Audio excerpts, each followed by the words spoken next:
1945 आते आते एक आम जापानी की जिंदगी बहुत मुश्किल हो चुकी थी। दुकानों में अंडे, दूध, चाय और कॉफी पूरी तरह से गायब हो चुके थे। स्कूलों के मैदानों और घरों के बगीचों में सब्जियां उगाई जा रही थीं।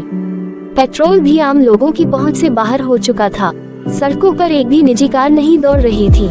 हिरोशिमा की सड़कों पर हर तरफ साइकिलें, पैदल चलते लोग और सैनिक वाहन दिखाई देते थे। 6 अगस्त 1945 को सुबह 7 बजे जापानी रडारों ने दक्षिण की ओर से आते अमेरिकी विमानों को देख लिया। चेतावनी के सायरन बज उठे और पूरे जापान में रेडियो कार्यक्रम रोक दिए गए। जापान में तब तक पेट्रोल की इतनी कमी हो चुकी थी कि उन विमानों को रोकने के लिए कोई जापानी विमान नहीं भेजा गया। 8 बजते बजते चेतावनी उठा ली गई और रेडियो कार्यक्रम फिर से शुरू हो गए। 8:09 पर अमेरिकी वायुसेना के कर्नल पॉल टिबेट्स ने अपने B-29 विमान एनोला गे के इंटरकॉम पर घोषणा की, अपने गॉगल्स लगा लीजिए और उन्हें अपने माथे पर रखिए।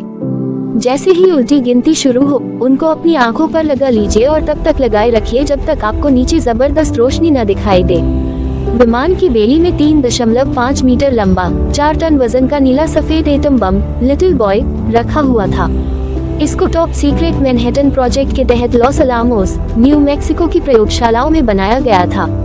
इसके अस्तित्व को इतना गुप्त रखा गया था कि अमेरिका के उपराष्ट्रपति हैरी ट्रूमैन को इसके बारे में पहली बार तब पता चला जब उन्होंने राष्ट्रपति रूजवेल्ट की मृत्यु के बाद अमेरिका के नए राष्ट्रपति का पदभार संभाला। एनोला गे के दाहिने विंग से 10 मीटर की दूरी पर 1 किलोमीटर पीछे एक दूसरा B-29 विमान ग्रेट आर्टिस्ट उड़ रहा था। एक तीसरा बमवर्षक भी था जिसे जॉर्ज मार्कवार्ड उड़ा रहे थे। उनकी अकेली जिम्मेदारी थी तस्वीरें लेना। ठीक 8:13 पर एनोला गे के बॉम्बार्डियर मेजर टॉमस फेरेबी के हेडफोन पर कर्नल पॉल टिबेट्स का संदेश सुनाई दिया, इट इज ऑल योर्स।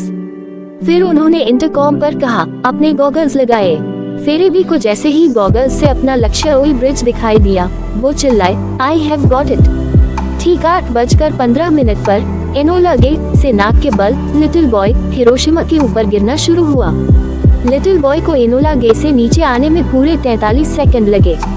तेज हवाओं ने उसका रुख अपने लक्ष्य ओई ब्रिज से 250 मीटर दूर कर दिया और वो शीमा सर्जिकल क्लिनिक के ऊपर फटा।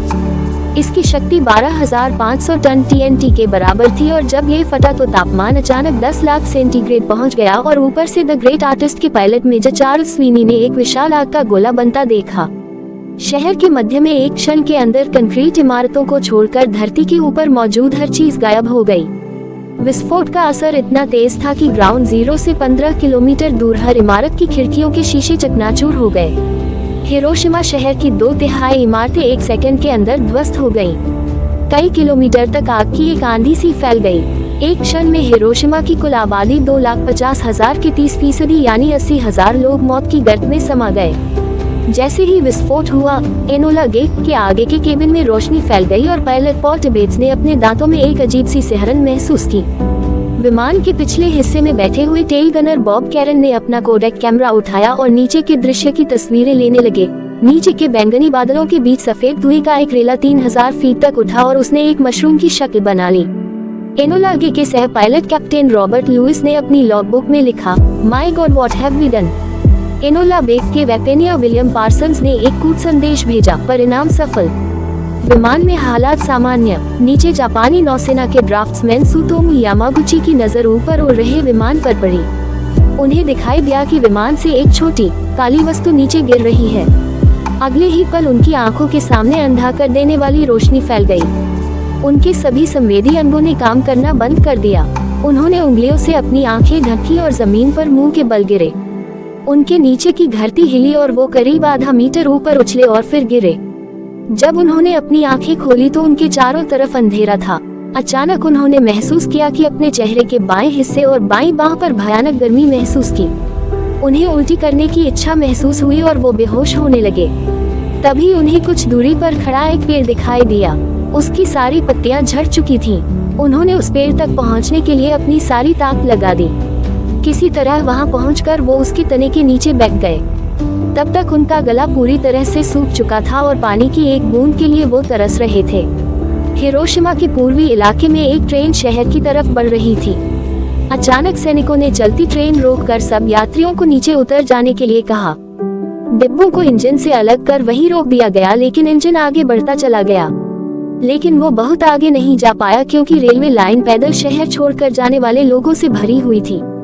उनमें से कुछ लोगों की त्वचा उनके चेहरे से लटक आई थी और कुछ की बाहें इस तरह से झूल रही थी जिस तरह दीवार से आधा फटा पोस्टर झूलता है। कुछ लोग बहुत धीरे धीरे चल रहे थे और उनके मुंह से सिर्फ आवाज निकल रही थी, पानी पानी। करीब 11 बजे एटम बम विस्फोट से पैदा हुए बादलों की वजह से हिरोशिमा में तेज बारिश होने लगी थी। ये काली बारिश थी जिसमें गंदगी, धूल और विस्फोट से उत्पन्न हुए रेडियोएक्टिव तत्व मौजूद थे। वास्तव में काले रंग से भी गहरी बारिश थी, कुछ ग्रीस की तरह जो दीवारों और कपड़ों पर अमृत निशान छोड़ रही थी। उधर पत्ते रहित पेड़ के नीचे बैठे यामागुची को रेडियो एक्टिव बारिश का सामना नहीं करना पड़ रहा था। थोड़ी दूर पर उन्हें एक गड्ढा दिखाई दिया। जब वो वहां रेंगते हुए पहुंचे तो वहां उन्हें एक महिला पड़ी हुई दिखाई दी। उसके सारे कपड़े जल चुके थे और उसकी गाल भी जलकर लाल हो चुकी थी। उसने उठने की कोशिश की लेकिन गिर पड़ी। वो बगैर किसी को संबोधित करते हुए बुदबुदा रही थी, मदद करो, मदद करो। यामागुची को देखते ही उसने बहुत धीमी आवाज में पूछा, क्या मैं मरने जा रही हूँ? तभी वहाँ 2 लड़के पहुँच गए जिन्हें कुछ भी नहीं हुआ था। उन्होंने यामागुची से कहा, आप बुरी तरह से जल गए दिखते हैं। अमेरिकी राष्ट्रपति हैरी एस ट्रूमैन ने एटम बम गिराने की सूचना दी।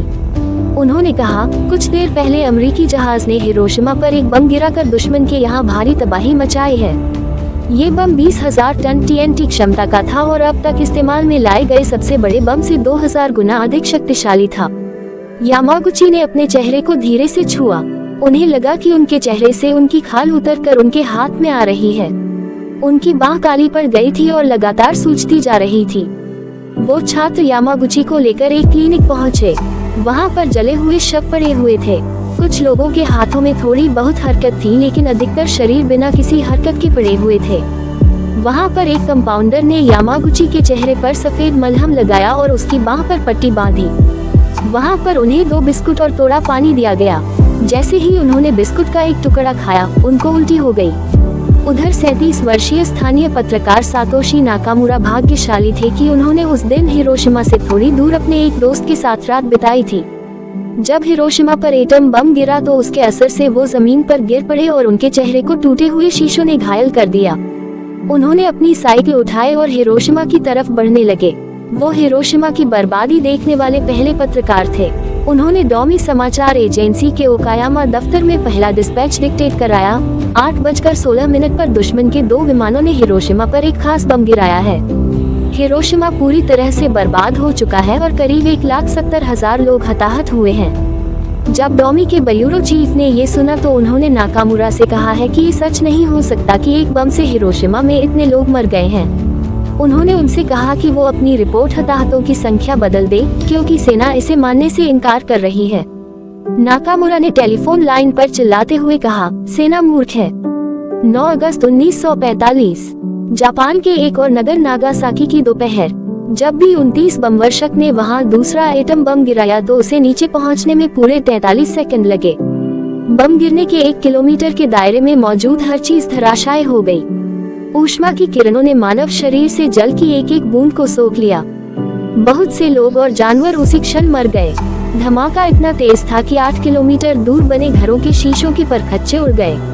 विस्फोट से उपजी रोशनी हालांकि सिर्फ कुछ सेकेंडों तक रही, लेकिन उससे उपजी ऊष्मा ने त्वचा को 3rd डिग्री बंद से जला दिया। बम गिरने की जगह से 500 मीटर दूर शिरोयामा प्राइमरी स्कूल में कंक्रीट के कंकाल के अलावा कुछ नहीं बचा। वहां खड़ी चियोको एगाशिरा को एक भयानक धमाका सुनाई दिया और उन्हें ऐसा लगा कि उनकी पीठ में मांस का एक हिस्सा उड़ गया है।